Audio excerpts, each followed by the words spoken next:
அனைவருக்கும் வணக்கம். ஃபாஸ்டாக் வாடிக்கையாளர்கள், வாகன ஓட்டுநர்கள், வாகன உரிமையாளர்கள், ஃபாஸ்டாக் ஊழியர்கள் அனைவருக்கும் எனது இனிய தமிழர் திருநாள பொங்கல் வாழ்த்துக்களை தெரிவித்துக் கொள்கிறேன். இந்த பொங்கல் திருநாளில் மேலும் எல்லா வளமும் பெற்று நீங்கள் நன்றாக இருக்க வேண்டும் என்றால் உங்களுக்கு நான் சொல்வதெல்லாம் உழைப்பு ஒன்றுதான். அந்த உழைப்பின் மூலம் கிடைக்கின்ற வருவாய் தானாக வரும். ஆகவே நீங்கள் ஒவ்வொரு ஓட்டுநரும் உடல் நலத்தில் ஆனால் முக்கியத்துவம் கொடுங்கள்.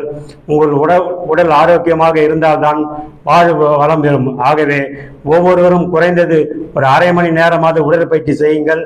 மேலும் வாழ்க்கையில் நிம்மதியாக இருப்பதற்கு உடல் ஆரோக்கியம் தான் முக்கியம். ஆகவே உடல் ஆரோக்கியத்தோடு இருந்தால் பணம் சம்பாதிப்பு தானாக வரும். இந்த நேரத்தில் உங்களுக்கு தெரிவித்துக் கொண்டு மேலும் பல வெற்றிகளை குவிக்க இந்த பொங்கல் திருநாளில் மீண்டும் ஒரு முறை பொங்கல் வாழ்த்துக்களை தெரிவித்துக் கொண்டு நன்றி, வணக்கம்.